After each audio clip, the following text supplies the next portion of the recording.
Buenos días, jóvenes. Hoy vamos a hacer ejercicio del capítulo 1 para dar por concluido la teoría y la materia referente a esfuerzo normal.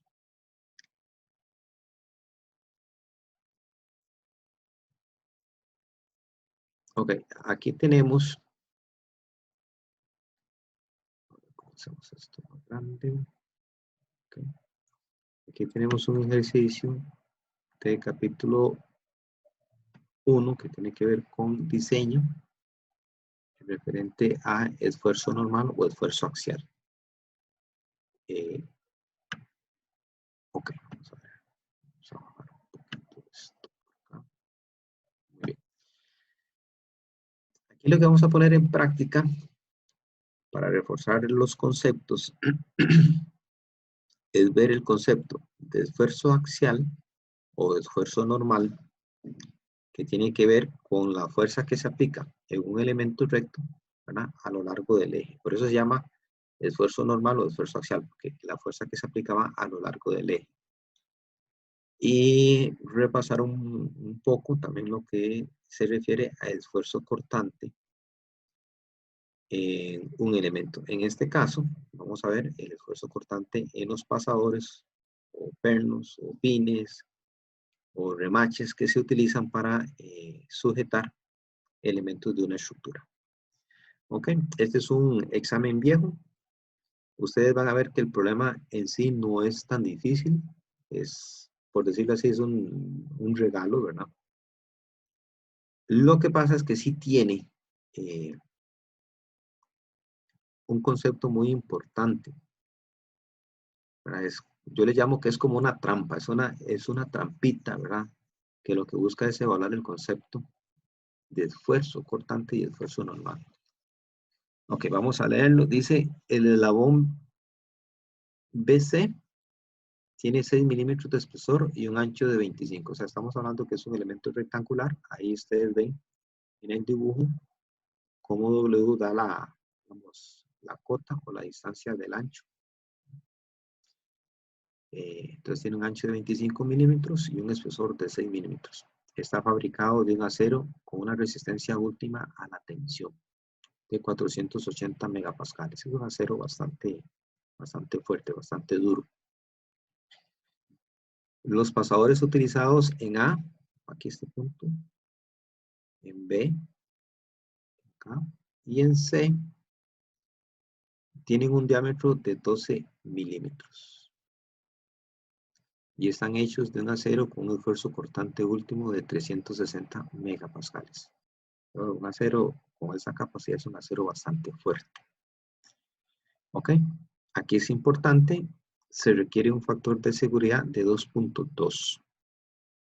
Determine la carga máxima P que puede aplicarse en D, o sea, esta fuerza aquí P que puede aplicarse en el punto D, sin que falle el eslabón, este eslabón o esta barra BC, se le puede llamar el eslabón, barra, varilla.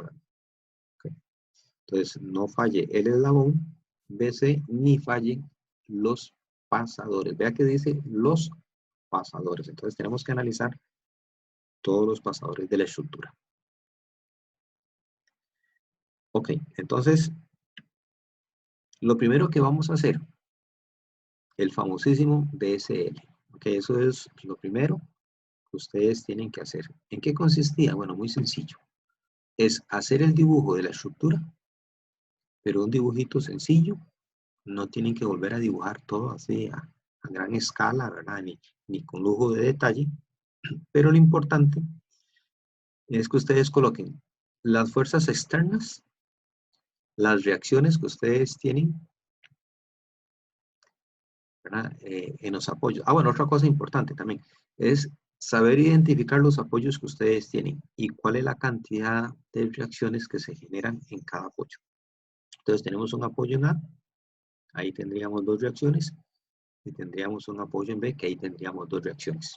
¿Ok? Entonces, lo importante es identificar el número de incógnitas, por decirlo así, que hay en cada conexión o en cada apoyo o en cada soporte. Muy bien. La otra, también muy importante, que eso les va a ayudar a ustedes a simplificar el análisis o el trabajo, es saber identificar todos los elementos de la estructura que ustedes pueden sustituir por una fuerza.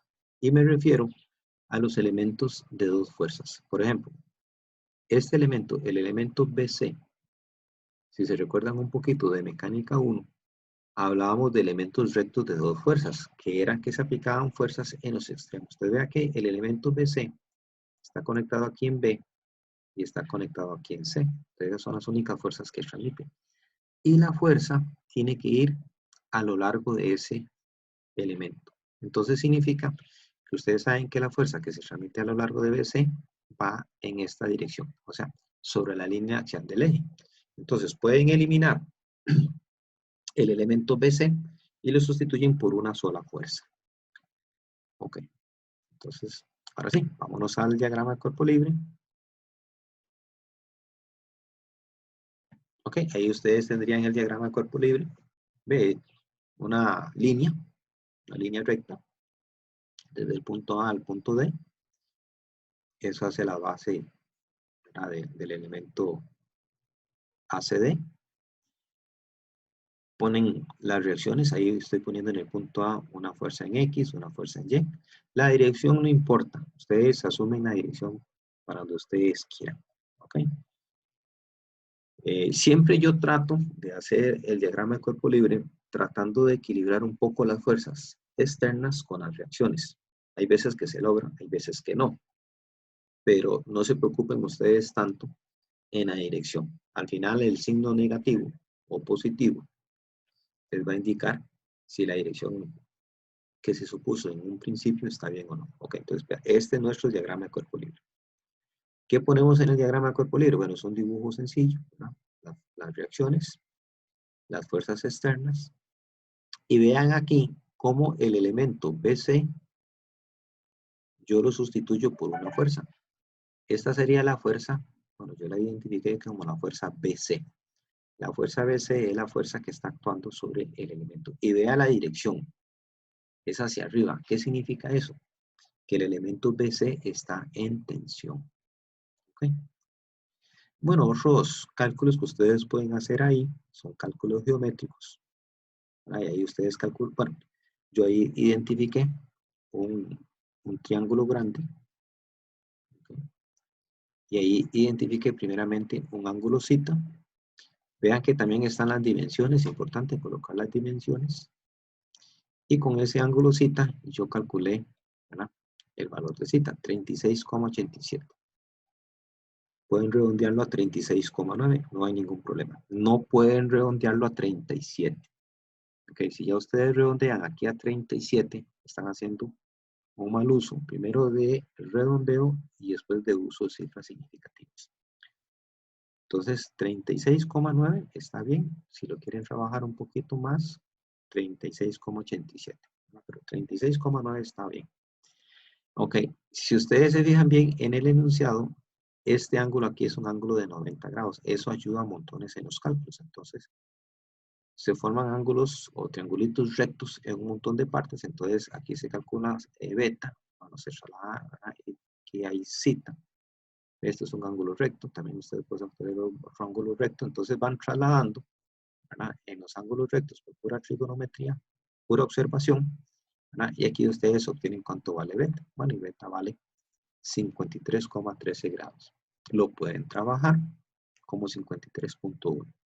No como 53. 53, ¿verdad? Cuando me ha tocado revisar así problemas, 53 está mal redondeado y tampoco están utilizando adecuadamente el uso de cifras significativas. Ok, devolviéndonos un poquito a lo que habíamos visto en factor de seguridad. El factor de seguridad era igual, ¿se acuerdan? Factor de seguridad es igual al esfuerzo último entre el esfuerzo permisible o el esfuerzo admisible. El esfuerzo de diseño, algunos libros le llaman esfuerzo de diseño, es el esfuerzo con el que van a diseñar las resistencias y las capacidades de una estructura. Aquí simplemente despejamos, nos dan que el factor de seguridad es 2,2. Entonces dividimos el esfuerzo último de la barra o desde el eslabón, que era 480, lo dividimos entre 2.2 y nos da 218 megapascales. Igual hacemos con el esfuerzo cortante admisible en los pernos. O sea, dividimos 360 entre 2.2 y nos da 163,64 megapascales. Estos son los valores que nosotros vamos a utilizar en los diferentes cálculos para calcular P. Ok, entonces vean qué interesante aquí. Antes de entrar al tema ese del concepto, vamos a ver de lo último que vimos en la presentación. Una cadena es tan fuerte como su eslabón más débil. Entonces, los cálculos tienen que ir en ese sentido. Vamos a obtener varios valores para P, porque vamos a ir analizando cada elemento y cuál es la carga que puede soportar. Ok, yo aquí aplico una carga P. Ok, ¿y cuál es la carga P que puede soportar cada elemento? ¿Y cuáles son los elementos que estamos analizando? Bueno, el enunciado lo dice. Que no falle el eslabón, ese es un primer elemento que tenemos que analizar. O sea, asegurarnos que el eslabón, perdón, que el eslabón sea lo suficientemente fuerte de soportar una carga P aquí. Pero también tenemos que analizar el perno en A, el perno en B y el perno en C. Y asumimos, porque el enunciado lo dice así, que la viga ACD es un elemento rígido, o sea, asumimos por el concepto un elemento rígido que el elemento no va a fallar. O sea, van a fallar otros elementos antes que este. Ok, entonces aquí, en resumen, los elementos que nos van a condicionar el diseño son los pasadores en A, B y C y el eslabón BC. Ok, entonces, después de que tenemos nuestro diagrama de cuerpo libre, hacemos nuestro análisis estático. En nuestro análisis estático, ustedes escogen el orden. Vean que hay que hacer sumatoria de fuerzas en X, sumatoria de fuerzas en Y y sumatoria de momentos. Como les digo, el orden ustedes lo definen. Siempre traten de poner el orden donde a ustedes les facilite los cálculos, donde tengan que hacer menos cálculos. Casi siempre es conveniente utilizar sumatoria de momentos. ¿Okay? Entonces vean, si yo hago sumatoria de momentos en A, estas dos incógnitas las saco de las ecuaciones y solo me queda la fuerza BC y la carga P. Hago sumatoria de momentos en A y encuentro cuánto vale la fuerza BC, pero en términos de P. Y vean qué interesante, se me olvidó decirles, si ustedes ven el problema, es un problema estáticamente indeterminado. Y es indeterminado porque tiene cuatro incógnitas. AX, AY y la fuerza BC. Y aparte de eso, nos piden el valor de P. O sea, tenemos cuatro incógnitas. Si hacemos un análisis estático, solo podemos obtener tres ecuaciones. Entonces tenemos tres ecuaciones y cuatro incógnitas. Entonces tenemos un sistema estáticamente indeterminado. Pero nos están dando estas propiedades, nos están dando las propiedades de los materiales, el esfuerzo admisible y el esfuerzo cortante admisible. Entonces aquí se recomienda encontrar los valores de las fuerzas del eslabón y de los pasadores en términos de P. ¿Okay? Entonces hacemos sumatoria de momentos en A. ¿Okay? Aquí vean que yo trabajo en milímetros. 480 milímetros menos 600 milímetros. Entonces, las unidades se me cancelan y yo logro obtener el valor de la fuerza BC en términos de P. Y lo expreso así. La fuerza BC es igual a 1,25 por P. ¿Ok? Hago sumatoria de fuerzas en X y me da un valor de X. X es igual a 0,75 P. Y hago sumatoria de fuerzas en Y igual. Bueno, en este caso Y da 0. ¿Ok? Muy bien. Ahora sí, vean que son tres elementos los que tenemos que determinar. O son tres elementos que hay que analizar. Vamos a analizar el elemento en A. ¿Ok? Este elemento que está acá, bueno, encontramos una fuerza en X, esta reacción me dio 0. Entonces quiere decir que la fuerza que está aquí en el pasador, esta fuerza AX, yo la puedo trabajar como una fuerza cortante en el pasador, porque es la única fuerza que está actuando ahí. Entonces, aquí el concepto a evaluar es que el pasador va a fallar por fuerza cortante. Y hay que saber que la fuerza AX se me convierte como una fuerza cortante. Entonces, vean, hacemos así. La fórmula que habíamos visto es el esfuerzo promedio de un pasador es igual a la fuerza cortante. Aquí la identificamos como una V, fuerza cortante. Le ponemos una C para decir que es la fuerza cortante en el punto C, dividida entre el área transversal del tornillo o del perno. Ustedes pueden poner ahí fuerza transversal del tornillo o fuerza transversal del perno. ¿Ok?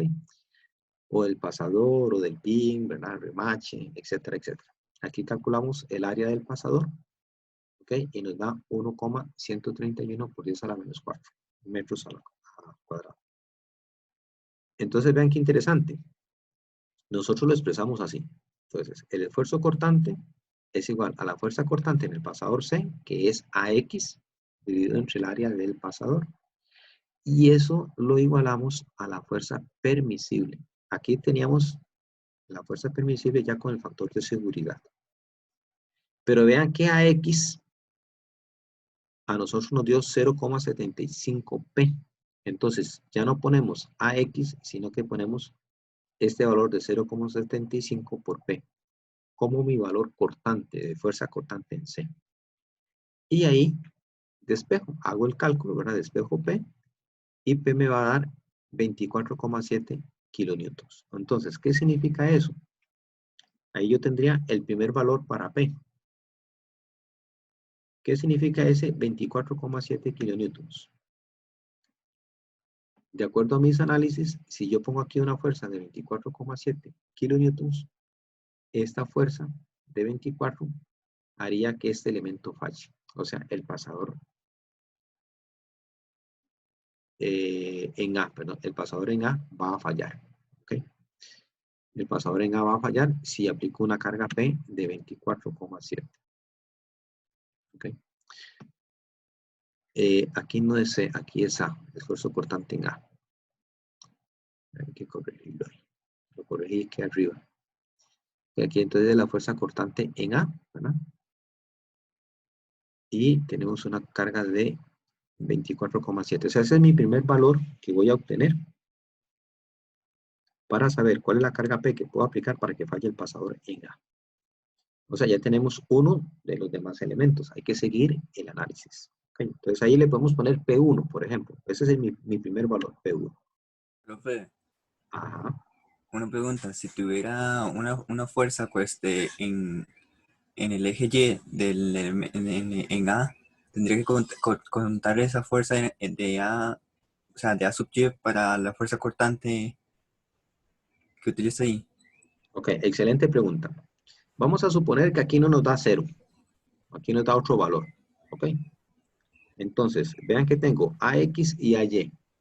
Una fuerza en X y una fuerza en Y. En un mismo punto. Entonces, ahí nos devolvemos un poquito a mecánica 1. Y se acuerda cuando tenemos fuerzas concurrentes. Acuérdense que las fuerzas concurrentes son las fuerzas que pasan por un mismo punto. Entonces, si dos fuerzas pasan por el mismo punto, yo las puedo trabajar como una resultante.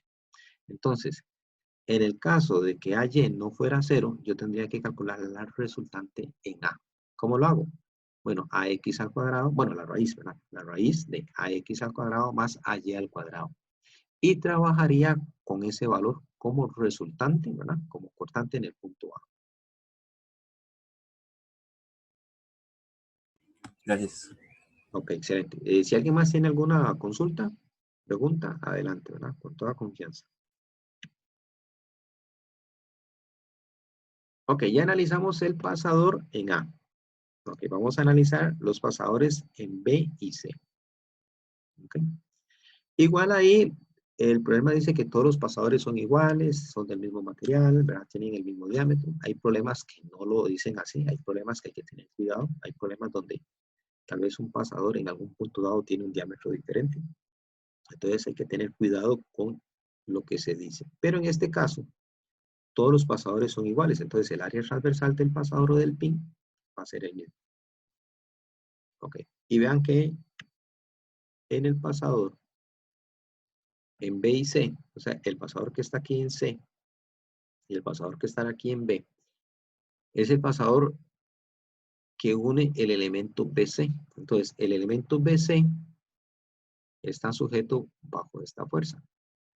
Entonces, quiere decir que esta fuerza, aunque sea axial en el eslabón BC, esa fuerza axial, que es axial en la barra, se me convierte en fuerza cortante en los pasadores. ¿Por qué? Porque los pasadores conectan la barra.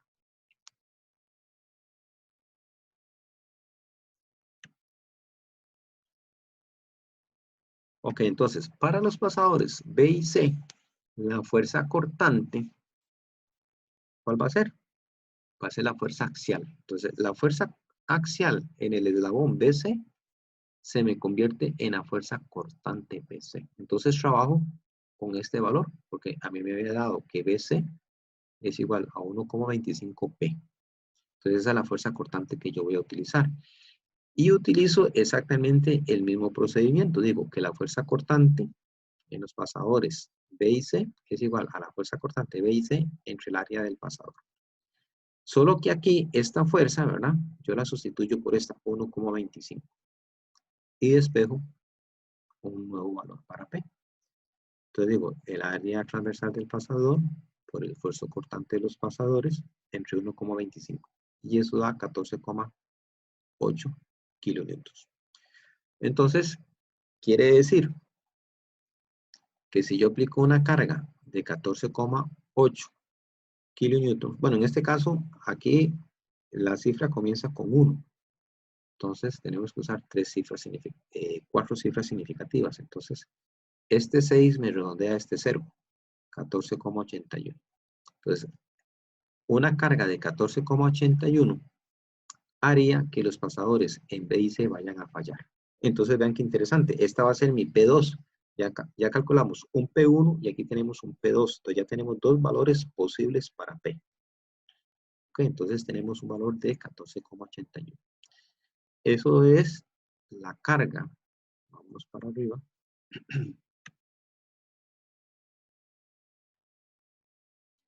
Eso sería la carga que yo estoy poniendo aquí en P, ¿verdad?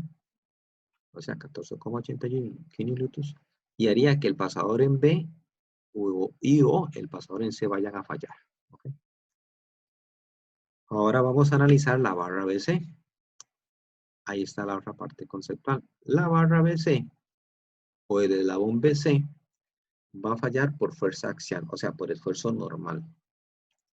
Y ahí sí trabajamos directamente como el esfuerzo admisible o permisible va a ser igual a la fuerza axial del elemento BC entre el área transversal de la barra. Aquí iría el área transversal de la barra.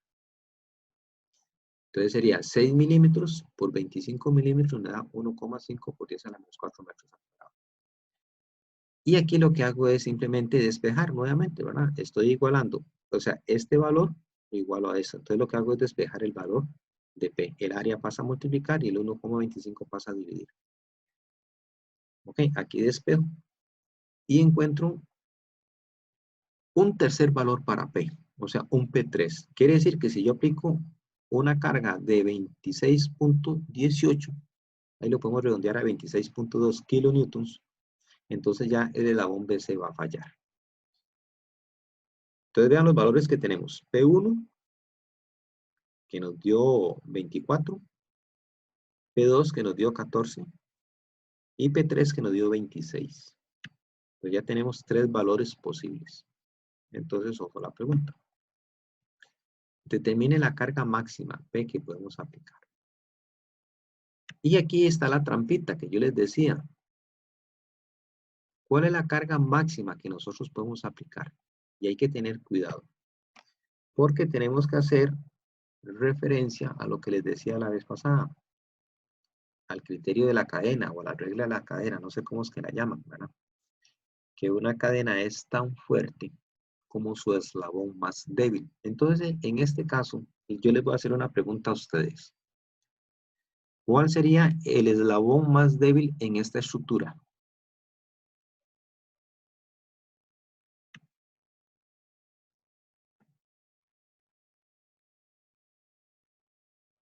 El pasador de dice. Exactamente. Los pasadores B y C serían los eslabones más débiles. O sea, ellos son los que me definen cuál es la carga máxima que yo puedo poner. Ojo, vea que ya es una cuestión muy importante. No es poner la carga más grande que yo encontré, porque mucha gente tiende a confundir eso, ¿verdad? Dice, la P máxima es la carga más grande que yo encontré. Si nosotros lo hiciéramos así, ¿cuál fue la P más grande que nos dio? Bueno, aquí tengo 24,7 y aquí tengo 26,2. Yo podría decir que la carga más grande es 26,2. Pero antes de llegar a ese valor de 26,2, ¿verdad? Ya el eslabón BC ya falló, ¿entienden? Entonces, en realidad, la P máxima que nosotros podemos aplicar precisamente es, ¿verdad? Por decirlo así, del eslabón más débil. Y aquí en este caso, nuestro eslabón más débil son los pasadores que están en B y C. Entonces, la respuesta correcta sería que el pasador B y C me define, ¿verdad? Esta carga máxima. Entonces, la P máxima es 14,81 kilonewtons. Profe, es una Adelante. pregunta. En la clase pasada vimos que dependiendo del tipo de conexiones entre las piezas afectaba las cargas portantes en los pasadores. Entonces, como en este ejercicio no mencionaron nada, se usa un pasador simple. Siempre se usa así. Ok, buena pregunta. No siempre es así. Hay que ver bien el dibujo. Hay que ver bien el dibujo. Vean, vámonos al dibujo. Tal vez el dibujo no es así como que bárbaro, que bruto, ¿verdad? Pero ahí está el dibujillo. Entonces, si ustedes ven un dibujo así, ustedes tienen que interpretar que es una conexión simple. O sea, tienen un elemento aquí y otro elemento a la par. Por decir, si tienen un elemento aquí, el pasador, y otro elemento aquí conectado, ¿ve? Eso es una conexión simple. Eso es, ¿ve? Si hubiera indicación, por ejemplo, de que, no sé, digamos que en este punto hay una conexión doble, ahí entonces el análisis, vea que estoy haciendo una suposición ya diferente. El punto B, el pasador del punto B, tendría otra connotación diferente al pasador en C. ¿Ve? Entonces, ahí hay que tener cuidado. Pero eso me lo define el tipo de dibujo. Pero tendrían que ser, digamos, habría que especificar, ¿verdad? ¿Qué tipo de apoyo hay? Pero en este caso, como el dibujo no dice nada, y vean, si ustedes ven el dibujo no dice nada. Entonces, aquí ustedes dicen, bueno, tengo una pieza atrás, por decirlo aquí, el apoyo en A, y esta otra pieza está pegada aquí. ¿Ve? Entonces, hay una conexión simple. Entonces, cizalla simple o portante simple. ¿Ok? ¿De acuerdo?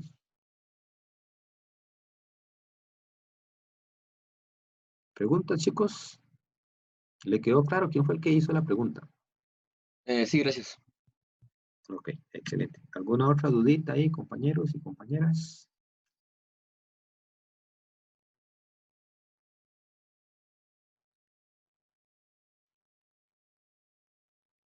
Ok, entonces vamos a parar el video aquí.